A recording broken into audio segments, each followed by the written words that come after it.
Friends, ano ba tong 5 factors that determine the rate of your premium, no? Ano ba tong mga bagay na to na magdidikta gaano kamahal yung plan mo? Okay? So, 5 yung mga friends, no? 5. Yung klase ng plan, yung age mo, yung occupation or yung job mo, medical history mo, and yung lifestyle mo, no? So, i-elaborate ko further or at least ibigay sa inyo yung concise points, okay, of these 5 factors, mga friends. So, una, no, yung klase ng plan. So, in general, may 2 klase ng plan dito sa Pilipinas, no? This would be yung traditional and yung whole life. Ang main difference nito is yung traditional hanggang age 65 lang yung coverage, while yung whole life typically hanggang age 100, no? And with that extended coverage, mas mahal yung premium. Alright, mga friends. Next would be age. Ito obvious naman, mga friends, no? Insurance will always be more expensive for an older person. Yeah. Insurance will always be more expensive for an older person. Very little or very few products and services ganito yung setup, no? So, ayun. Doon naman tayo sa occupation mo. Okay? If you're working a more dangerous job, no? If mas malaki yung threat sa buhay nyo, mas magiging expensive yung premium mo. Okay? So, halimbawa, ikaw ay, ikaw yung electrician na, or ikaw yung, electrician na umakyat ng yung mga yung mga electric poles natin. If yun ang trabaho mo, mas mahal yung premium mo compared to a teacher. Okay, mga ganun. So, kita naman natin yung difference sa risk ng di ba?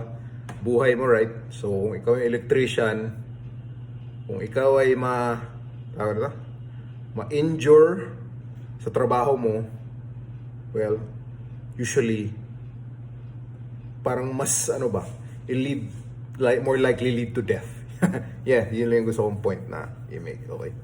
So, a job where it'll lead you more likely to death is gonna have a more expensive premium. Doon naman tayo sa medical history nyo, mga friends, no? Life insurers take into account yung history nyo ba, kung nagkasakit ba kayo before, anong klase yung mga sakit or condition, okay? Kaya ba merong pre-existing condition ngayon. Kino-consider namin yung mga friends and ina-assess din namin yun. In general, kung meron kayo ng meron kayong history, no? Ang kino-consider namin doon is paano mo siya minamanage ngayon. Okay? Halimbawa, kahit diabetic ka, pero na ma-manage mo yung blood sugar mo, ikaw ay fit, okay? Tapos, siguro in the past few years, walang complication na lumalabas. More often than not, mas mura yung premium mo nun compared to the same diabetic who is lackadaisical or doesn't care about their health at all. Alright, mga friends. Doon tayo sa lifestyle, no? So, itong lifestyle, parang connected din siya sa medical history mo, no? Basically, if ikaw ay nag-engage in life-threatening activities that is not just your job, yun, mas magiging, regularly. Okay?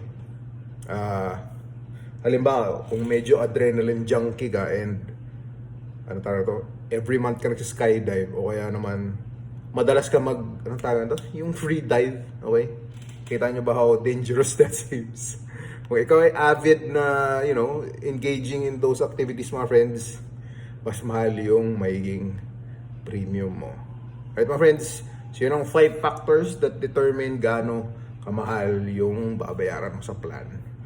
Okay? So, yun yung klase ng plan, yung age mo, yung trabaho mo, your medical history, and your lifestyle.